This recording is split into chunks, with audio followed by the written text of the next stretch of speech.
Hi guys, I'm Dhiren Harchandani, and this is Something to Consider. Self-belief is non-negotiable. A quote that stands out for me as a key takeaway from my many conversations with the author. My next guest is someone that I have referred to multiple times on this podcast. And while his accomplishments speak for themselves, it is his commitment to learning and personal development that really stands out above all else. You can feel it when you're in the room around him. He's always looking for a different way to take things in. He's an entrepreneur.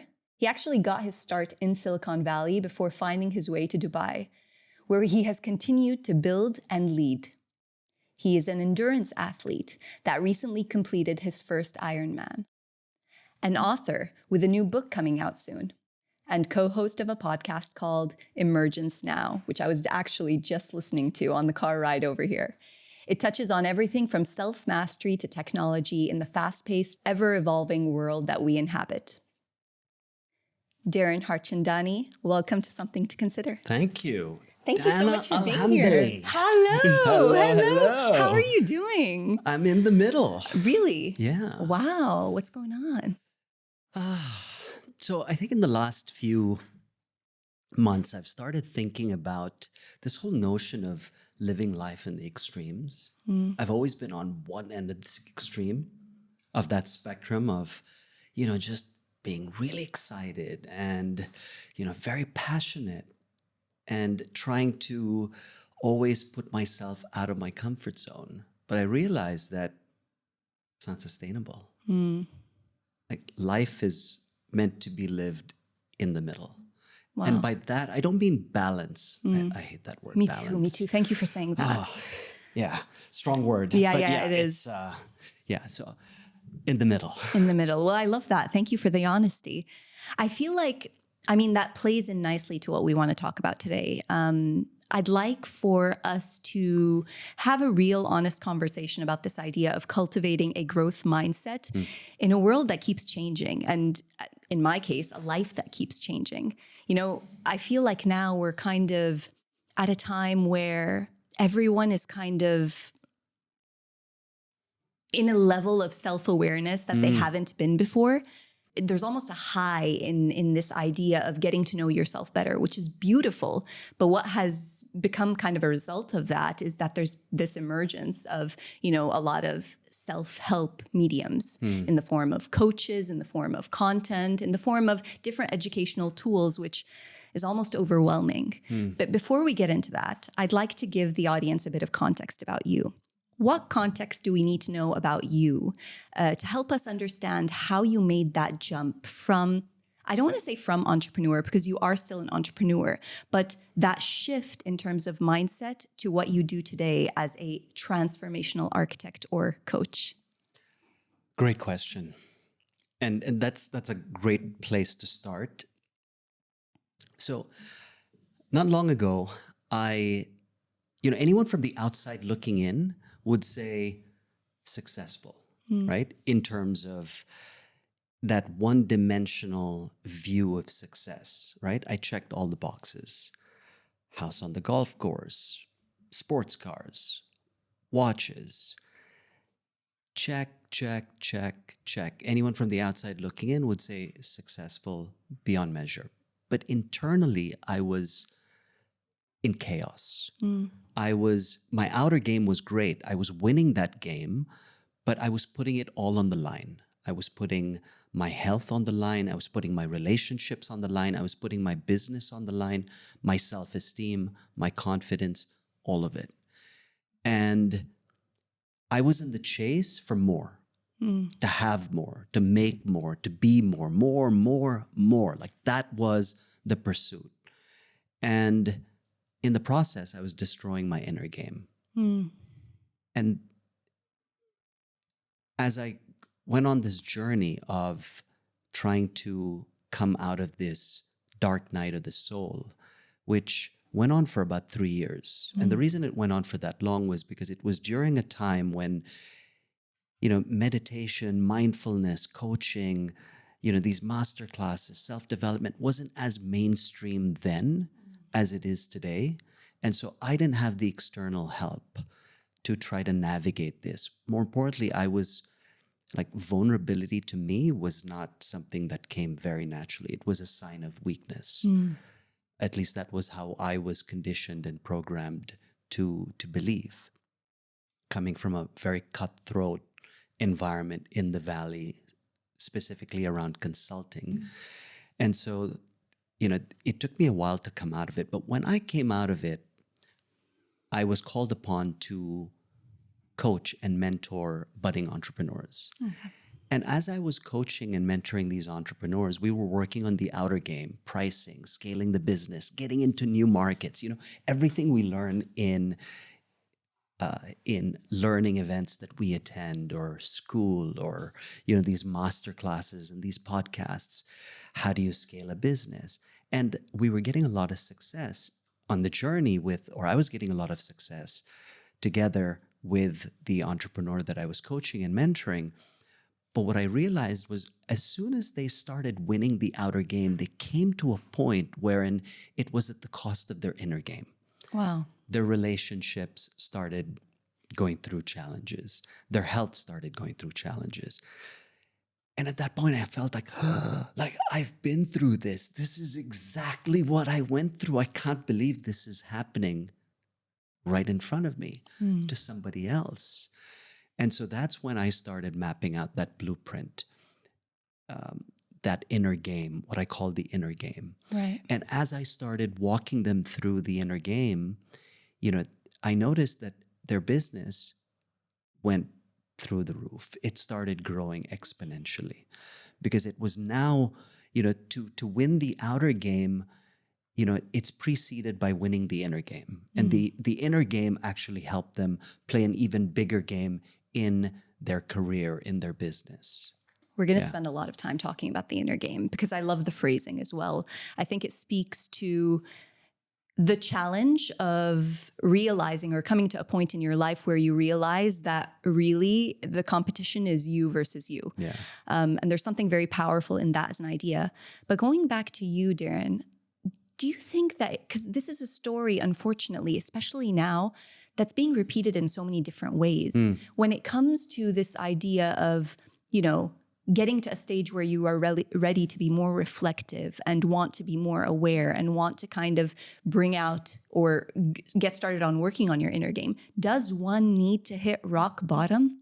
Or was it you observing it in others that kind of empowered you to take ownership of this as a career path? One doesn't need to hit rock bottom. I did. And I think the reason I did was because I didn't have the community, the support around me that I do today. And I'm sure there are many instances more recently in the last few years with challenges and setbacks that I've been through that had I not had the community, I would have probably hit rock bottom. But having the infrastructure around me now and the awareness has definitely mitigated that. So to answer your question, no, I don't think we have to hit rock bottom to be able to, win in our career or in our business. Good. That's good to know. And but for you in your own personal journey, it was the experience of that versus just seeing it in others, right? Absolutely. You actually went through that process and actually came out through the other way. Yes. So, okay, that's beautiful. Yeah. So talk to me about the inner game blueprint. How did you come up with it? So the inner game, let's define it, right? So what is the inner game? The inner game is the lens that you use to see your relationships, your health, your business, your career. It's the lens that you use to see your world. And that lens is shaped by the conversation that you're having with yourself. It's shaped by how you feel in your body. It's shaped by your behaviors and your habits. So even beyond your thoughts. Absolutely. Okay. So it's shaped by our personality. Okay. I mean, the term that we hear, the concept that we hear that's mainstream is mindset, right? The growth mindset. While mindset is important, and we get fixated on having the growth mindset, it doesn't really tell us exactly what is mindset, right? Yes, there are different types of mindset: a beginner's mindset, a growth mindset, or conversely, a fixed mindset. But getting into really the anatomy, the parts that make up mindset, it's your thoughts, it's your actions, it's how you feel, right? So the inner game is the lens that you use to see your world, and it's shaped by how you think, feel, and act. Okay, interesting. Yeah.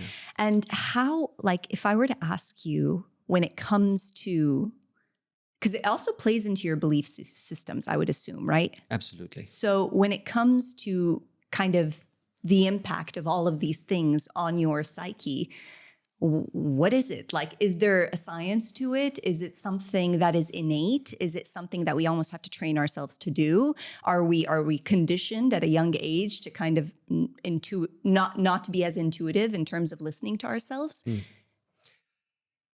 I think, you mentioned earlier that we're becoming a lot more self-aware, right? And self-awareness in my journey has been essential. It's been paramount because, and we were having this conversation outside, you and I, about how, we catch ourselves saying, "Oh, Dhiren, I can't believe you're thinking like this. Like, how is it that you're back there?"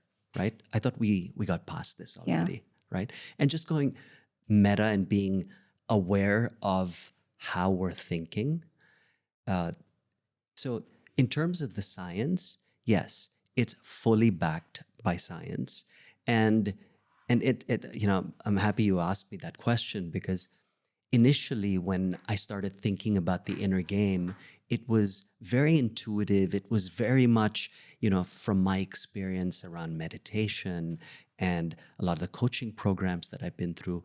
But more recently, I've started really going very deep in the teachings and the concepts of Dr. Joe Dispenza, which really goes into the neuroscience of thought, actions, and feelings, and really gets into, okay, well, how does it actually work? Why are we wired to think and feel and act in a certain way? And how can we actually prune away those connections, right? Those neurological connections.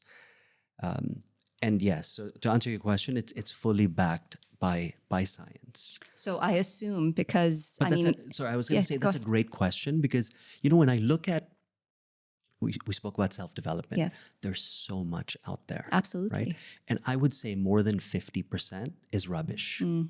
More than 50% are programs that are put together by coaches and master coaches that have not really been, there are two problems with it. One, it's not backed by science. That's the first challenge that I have, the first issue that I have. The second is a lot of it is not backed by the journey of that individual, where they're not even practicing what they're preaching, right? It's not, they're not living that approach, that lifestyle. And it's interesting that you say that because I feel like that's where the difficulty falls when it comes to the people that, especially the people that are new to this journey in general, and they want to seek out community or seek out help. How do you tell the difference between the ones that are there and able to kind of provide you with the tools that you need that is backed by science, or the ones that are just kind of a puppet, kind of repeating things that we can probably read in books or find in content online?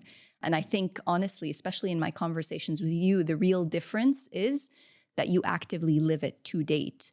You've been doing this for 25 years, and till today, you told me that you actually have more than one coach for yourself. So you are a coach, but you also keep yourself accountable by having your own coaches. So you're very invested in this process.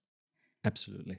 If I were to ask you how the philosophy of the inner game that you developed, how it actually changed your habits and behaviors in your life, how can you sum that up? So going back to, the inner game being, another word for it would be personality, right? And your personality is made up of how you think, how you act, and how you feel. So the present personality that's sitting on that chair today has created the personal reality, the outer game, right? Called Dana's life, right? So that means if you want to change your personal reality, if you want to change your life, you're going to have to change your personality. If you want to change your personal reality, you're going to have to change. And the challenge was that in the past, and most people, they try to create a new life. I was trying to create a new life. I was trying to wrestle with reality, right? Trying to create and force outcomes. But I wasn't changing my own thoughts, my own actions, my own behaviors. And you literally have to become a different person in order for you to change your personal reality. So I think that's one of the biggest impacts it's had on my life is it's really forced me to be aware and conscious of how my thoughts lead to certain choices and how those choices then lead to certain behaviors and actions. And those behaviors and actions lead to experiences. Oh, you know what? This experience, like, why does it keep repeating itself? It's because I'm acting and behaving. My behaviors is influencing this experience. Okay, well, why am I acting and behaving this way? It's because you're making the same choice over and over again. But why am I making that choice? It's because of that thought, right? So it's given me a model to really understand how to create change in a very intentional way. Nice. And do you Yeah. feel like, because I definitely want to get into your kind of pivot into endurance sports and how that has really reflected in the type of entrepreneur that you've become, but also the type of person that you've become. How do you feel like the introduction of that level of disciplined, intense physical activity made a difference? How did it come into play with that? Did it actually affect it? So going back to science, right? Yeah. Because I mean, I know you well enough to know that, okay, you know what? Let's talk about the science. Yeah. Like, give me the science, right? As opposed to the theory. So the science behind it is there's a gland right behind our eye called the pituitary gland. And I may be butchering the name. Yeah, okay. It's not the pituitary gland. It's another gland that sounds exactly like All it. We'll right. put it maybe in the show Yeah. notes. And that gland, when we do really hard things, this is backed by neuroscience, when we do really hard things, that gland actually gets bigger. Okay.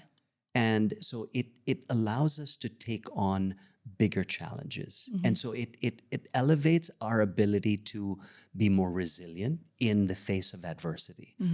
So it got me thinking that, oh, okay, so if I put myself in situations where I do hard things, right, or things that make me feel uncomfortable, I'm only going to get better, as time goes on. It's science. Like, this is exactly what's happening. And when I learned that, I thought, okay, endurance sports is something that, when you think about entrepreneurship, I think you and I were having this conversation where you plant some seeds and you're working on a project and you may not find out the outcome for 6 months, Yeah. a year, sometimes a year and a half, right? It's a form of endurance. But with endurance sports, you're getting kicked in the face every single day. Yeah. Like, it's a humbling moment every day, especially if you're trying to beat yesterday. And so endurance sports has been such a gift and a blessing for me because it's helped me really push myself out of that comfort zone.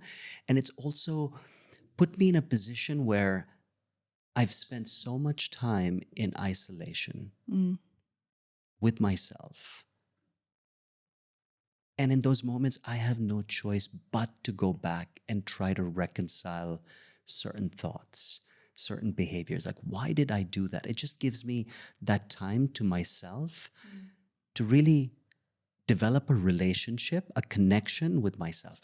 We spend so much time building relationships, going to networking events, right? Spending time building a relationship, laying the foundation for a partnership. But I wasn't spending time with myself. And I think that's what endurance sports has really you know, given me. Yeah, I love that. I love endurance sports in general for that. I myself was drawn to it at some point where I felt like, very specifically in my journey, I felt like in a lot of ways I needed direction, and I wasn't finding it. I wasn't finding it, whether it be through my passion or through my work or my hobbies or whatever it may be. So what was nice about endurance sports is it provided me a path. But what I noticed, there's an intensity that comes with endurance sports that can, I mean, you almost need to have the heart for it, because as you said, it's a daily struggle. So why do it? Because the rigidity of the discipline is super, super intense. So my question is that the extreme that it takes to get our brain to that level, to push past, this next challenge? Do we need to get to that level of extreme? It's not for everyone. Do we need to get to that level of extreme to be able to push through? I can't answer that question.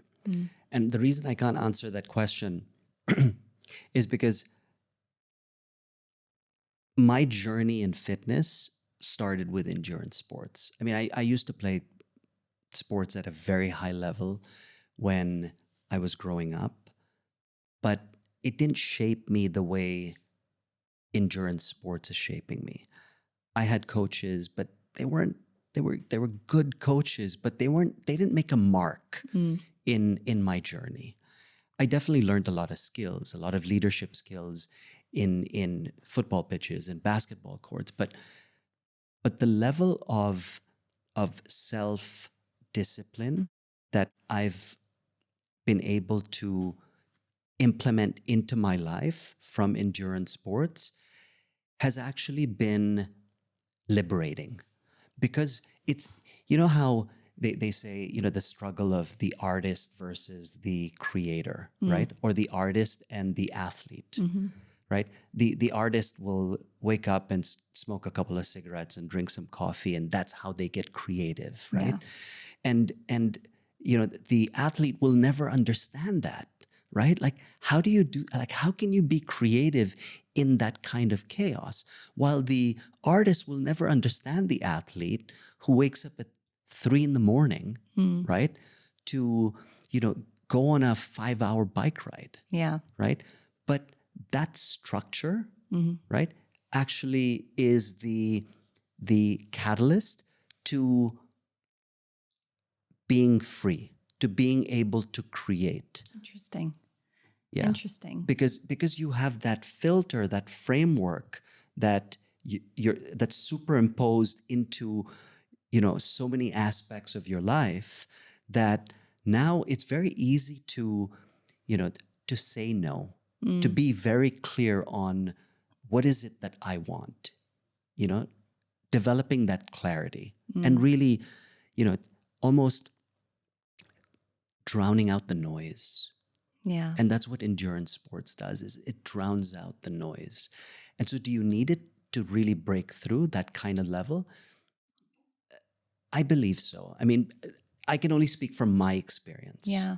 But I love that, because drowning out the noise is a big part, or for me, feels like it would be a big driver to work on your inner game, especially when it comes to things like limiting beliefs. Limiting beliefs is something that I still struggle with today, as much as, I feel like I've been able to accomplish a lot, and I'm quite proud of that. This idea of there are still things that I feel are very deeply rooted in my own psyche that are holding me back. It still exists. It still haunts me. So my question to you is, how do you deal with your own limiting beliefs? And do you still have any? How do I deal with my own limiting beliefs? Well, great question. We're going all the way there, huh? We just want to talk about you and what's going on in your head and how you're able to have become the Dhiren that you are today. I remember when I attended this program. It was a coaching program, and I walked in with a lot of swagger, and the coach, the master coach, looked at me and said, I think this was day 2. He said, "How many limiting beliefs do you have?" I was like, "Are you talking to me?" None. I've got no limiting beliefs. I didn't really understand the concept, right? I mean, I knew what it was, but I didn't know how deep I had to go. And I said, I don't have any. And he chuckled. He's like, "Yeah, sure." The next day, he took me through this intervention. And he took me to this moment in time in my childhood where I could see in super high definition something that had happened to me, which in that moment, I was in the moment, I was in the event, and I got this download of the limiting beliefs that I had. So I came out of it. He asked me, "So how many limiting beliefs do you have?" And I started writing them down, and I had 27 limiting beliefs. 6 or 7 of them were really core. But when you don't deal with your limiting beliefs, I often tell people, when you have a thought that's limiting, whatever you're doing, either you're driving your car, riding your bike, stop what you're doing and write it down. Because that didn't come from the ether. It came from in here. So if it's in here, you need to deal with it, right? You need to acknowledge it. So I wrote 27 limiting beliefs down. 6 of them were core, but because I'd not really, addressed them, what they do is they go back to your deep in your psyche, and they start recruiting cousins and brothers, and they start creating this web of beliefs, which alters your perception completely. Completely, your perception of reality. And so I worked on those limiting beliefs, and it took me some time to work on them. But once I got through them, do I have limiting beliefs today? Absolutely. Absolutely. Because what happens is, we are constantly evolving, right? Our dreams are getting bigger. Our vision is getting, clearer. And as we take on and we go through, if you look at these adult development frameworks, from spiral dynamics to Maslow's hierarchy, when we go through that arc of an experience and we feel those emotions and we start accessing that next level, we can only go to that next level when we've actually dealt with the beliefs that we have to be able to break through to the next level. And then on that next level, there are new beliefs. Right. Right? They're new limiting beliefs. So I'm constantly working on my limiting beliefs. Interesting. And this is something you continuously do with someone else, right? Yes. It's not something that you would do on your own. I get, now it depends on the belief, right? There are times when there are beliefs that are quite light and trivial that I'm able to work on my own, but there's some that are sticky, and I notice that they are recurring. I can see patterns. And so, for those, I would work with a coach. Okay. Yeah.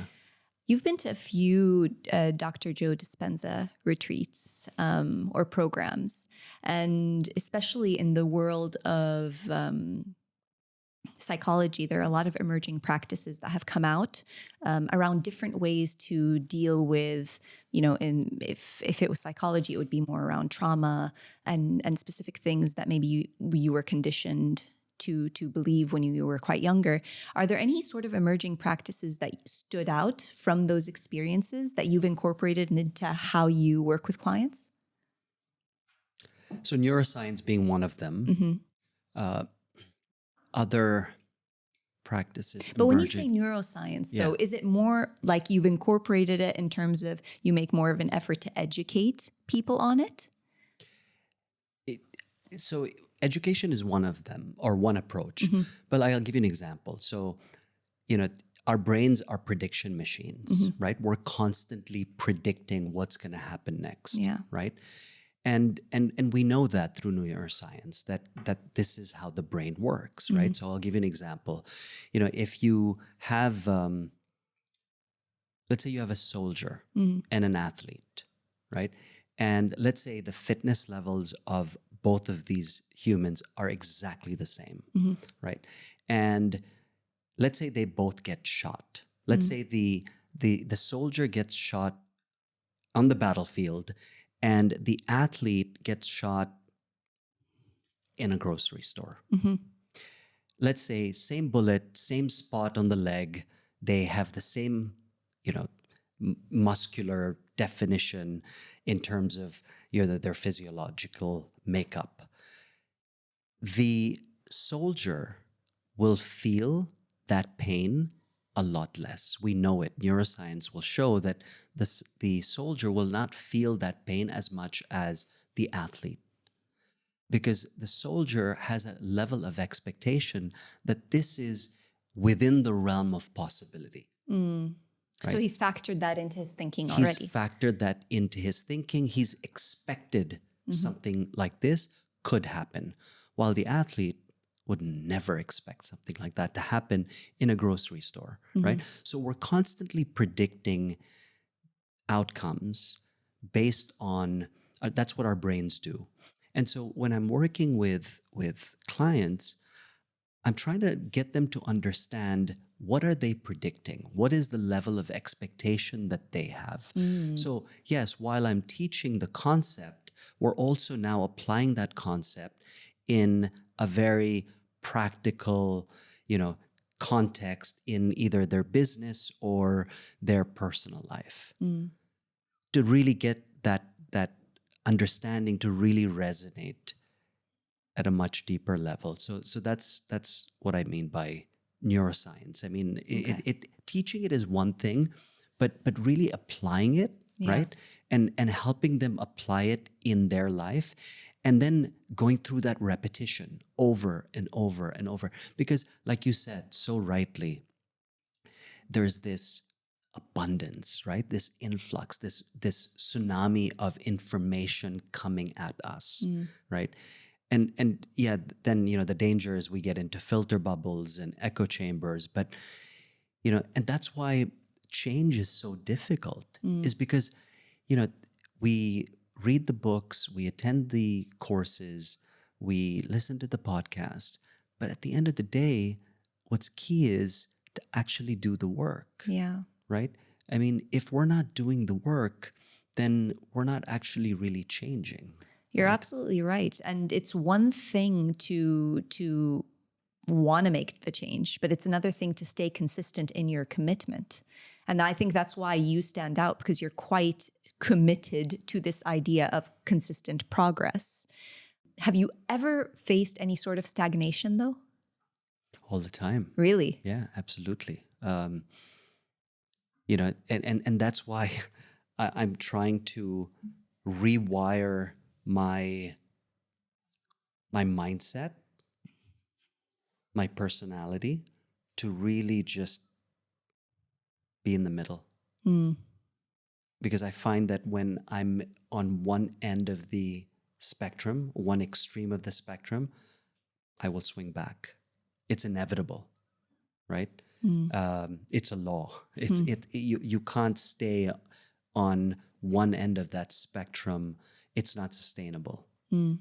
So I do go through stagnations. As a matter of fact, I went through one over the summer. Really? Yeah. I mean, I just, again, I was that universal need that we all have, our search for meaning, right? And I had correlated meaning for me to work, right? To, making an impact, to, responding to emails on time.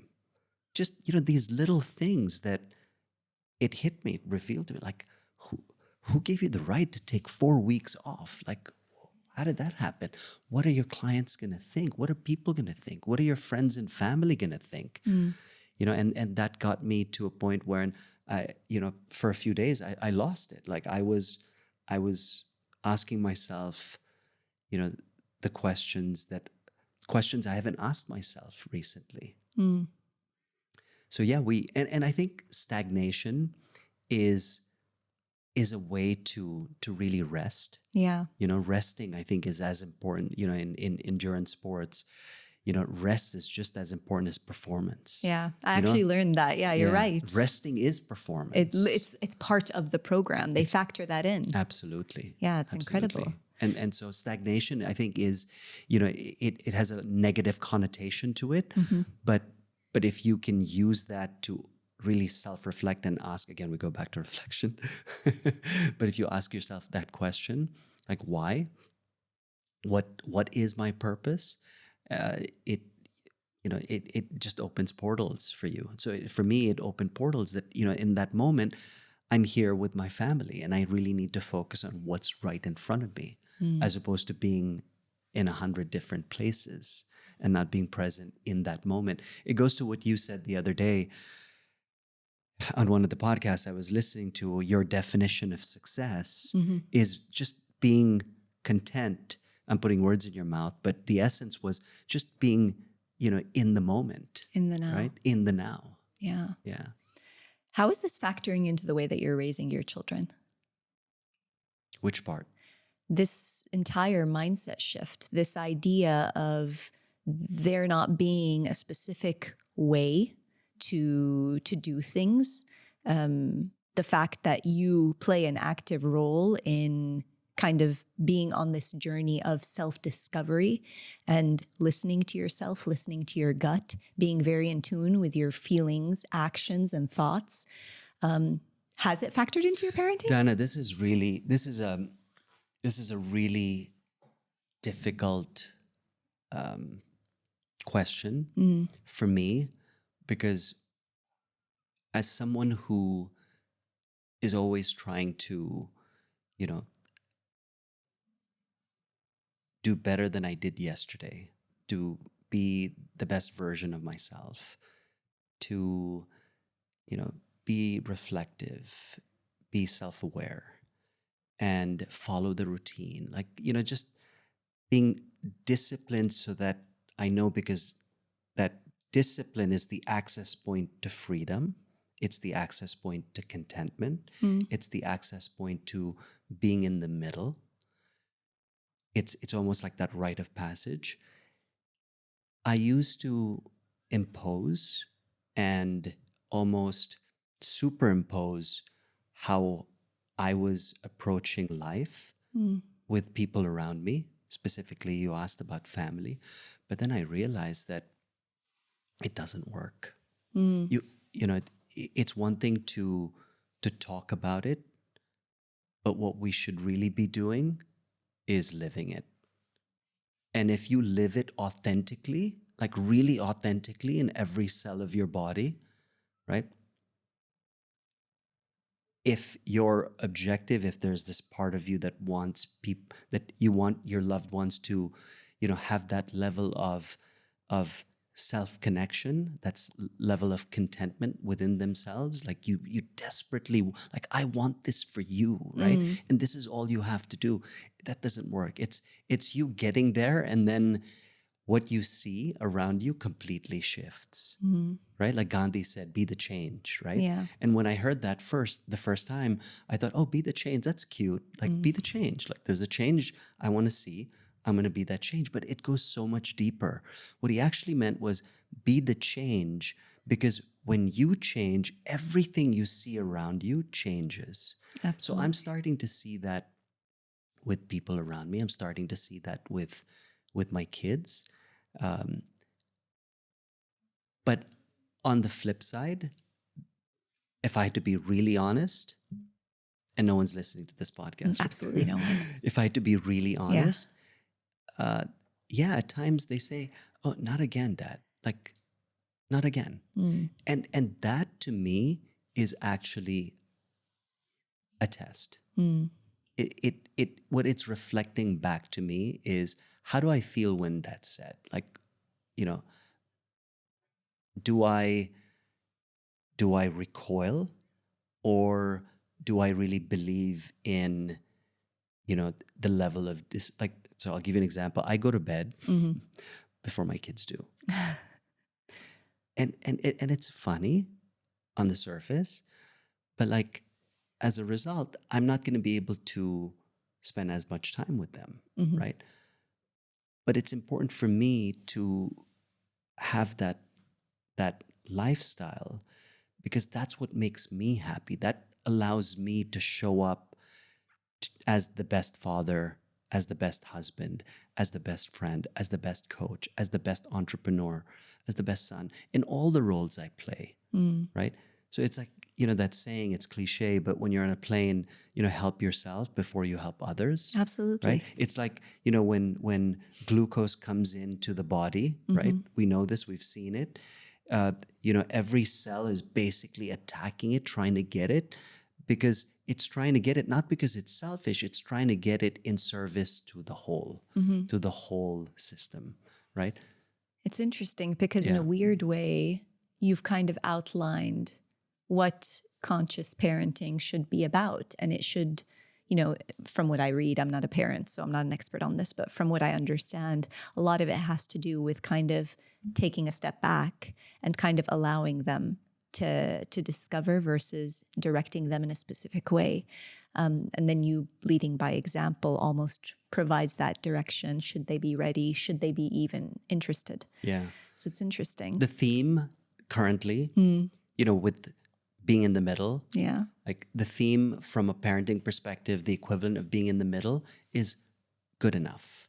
Like we look at parenting, again, there's a spectrum, right? There's the absent parents, right? That are not really completely clued on to what's going on in the life of their kids. And then on the other end of the spectrum are the helicopter parents, right? That are constantly, have you done this? Have you done that? Why don't you do this? Consider this. Apply for that club. Why are you not in the top set? Why is it the second to the top? Why not like completely just helicoptering above? And I think both, to me, don't work. It's all about being that parent that's good enough, just good enough. You don't have to be great. You don't have to suck. But you just have to be good enough, right? Because that then puts them in a position where they are able to navigate life and really create their own model of the world, their own blueprints, even with coaching, right? It's being that good enough coach, right? And just focusing on the fundamentals, right? Like I don't have to come in and introduce 5 or 10 different concepts, right? All of that is online. Tell me about the basics, right? How are you sleeping, right? Is that a priority? What's your nutrition like, right? Have you been meditating? Like just going back to the basics. And I think that's really where the leverage is. I think what's interesting about that is that in turn, it also gives you, as in the person who we're speaking about, permission to, I don't want to say fail, but it gives them permission to flow.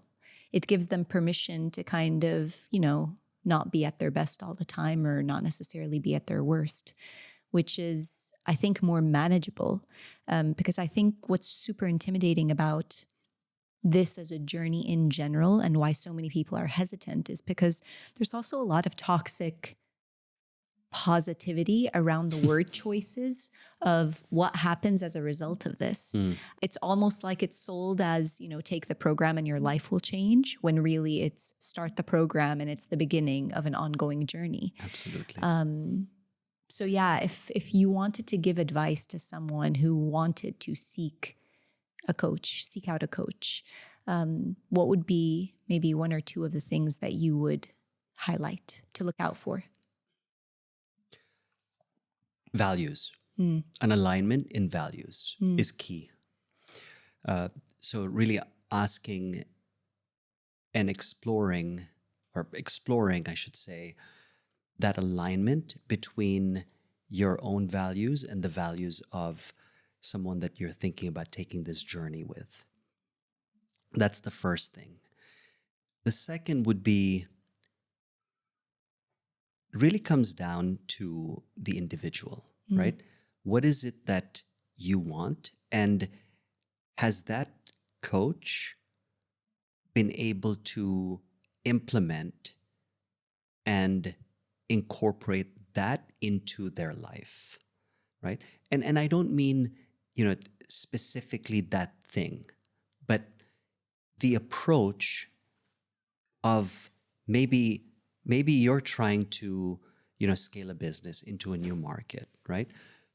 But and that takes massive change, right?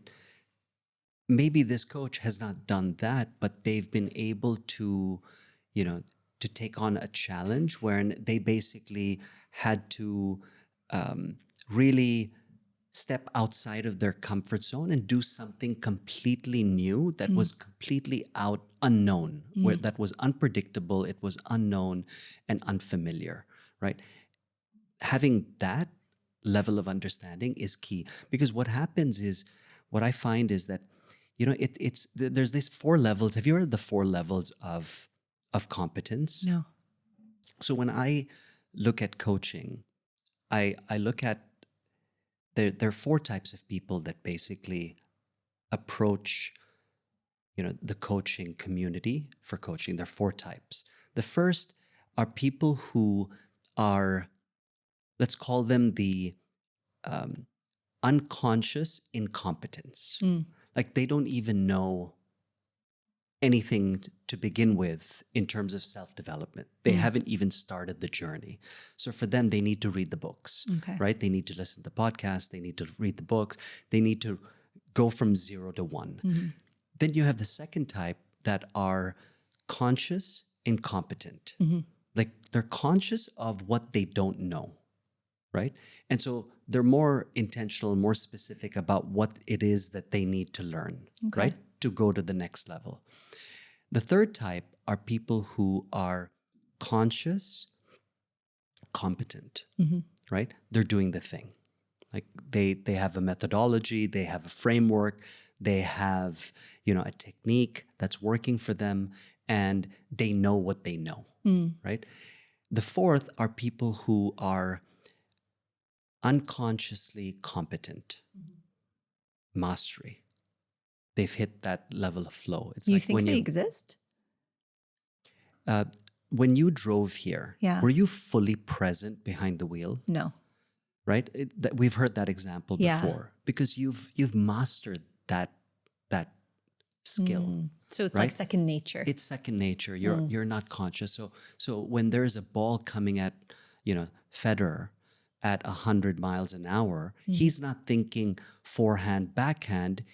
It's just coming naturally, right? Or when when we walk out that door, we're not thinking right, left, left foot, right foot, left foot, right foot.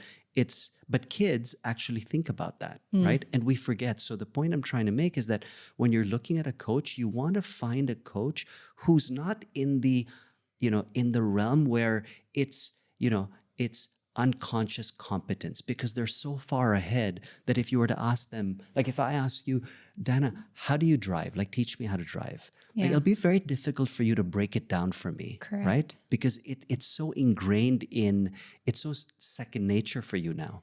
So you want to find a coach that's not so far ahead, right? That they still remember the steps. Interesting. They're 1 or 2 steps ahead of you. And the blueprint is fairly, like the ink on the blueprint hasn't really dried up yet. Interesting. Yeah. That's super interesting. I like that. And I wouldn't have considered it like that. Thank you for that. Because we're always looking for, when I speak to friends, they're always looking for, okay, like I want someone who's got all the certifications and The guru. The guru. Yeah. But the guru, may not be able to help you because they're just so far ahead. Yeah. That they don't remember what it was like to struggle. They don't remember what it was like to actually think about, breaking a board in half, for example. They just do it, right? Yeah. I'd like to ask you one final question. Is it that time already? Yeah, it is, believe it or not. This conversation kind of just flowed, and it took on a course of its own. I'm going to ask you a final question, and then I'm going to ask you to ask me one. Okay. So my question to you is, what would 18-year-old Dhiren think of himself today? My 18-year-old self would be really, really proud of my current self. Why? because we've come a long way and we have forgiven, and I've forgiven myself for many things. I've forgiven people for many things. And I think my 18-year-old self would look at me and say, thank you for setting that path with the least amount of resistance, but still making things challenging because we're constantly trying to, grow and expand, and we're making an impact. So my 18-year-old self would be really proud of what I've accomplished. And I love that about myself. And I think we need to be saying this more often to ourselves. Like, what do you love about yourself? I right? agree. That's such a good question. And I love that about myself, which is, I love the fact that, I've kept an open mind. Like I'm constantly trying to learn and grow. And that sounds cliche, but it's true. But more importantly, doing the work, like just going back to the basics and not complicating things. So my question for you. Yeah. What question would you pose to me based on the topics that we covered today? What would you want me to consider? So I have two questions. Go ahead. Okay. What does Dana Alhamdali love about herself? What do you love about you? What do I love about me? That's a great question. Someone asked me that recently and I didn't have an answer. I told them I'd come back to them, but now you put me on the spot, so I'm going to answer. What I love about myself, I think, is my ability to get back up again. I'm really resilient. And I think it stems from the way that I was brought up, but also the way that I approach everything. And I think my resilience is core to what makes me me. And it is what has allowed me to be vulnerable, I think, this past year with all the changes that went on in my life. Beautiful. My second question. Yeah. What do you want? Seriously? Yeah. You want to end on this question? What do I want? What do you want? I think I am in search for what brings me inner peace. And I know we touched on this before we started the episode, this idea of inner peace, or this that a lot of people refer to, is just kind of almost an illusion. But I feel like it's something that keeps me going.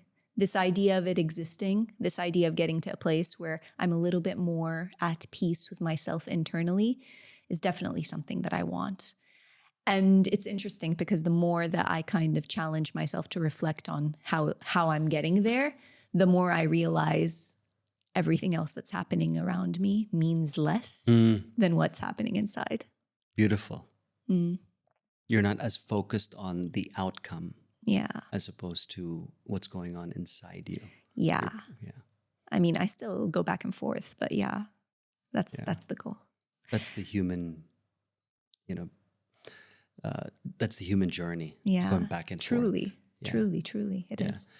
Dhiren, my friend, thank you so much for joining us. Thank you for taking time out of your day to share insights about your journey. I think in different ways that I don't even think you realize, you gave us something to consider. So I appreciate that. It was my pleasure. Thank you. Where can our audience connect with you or find out more information about what you do? Okay.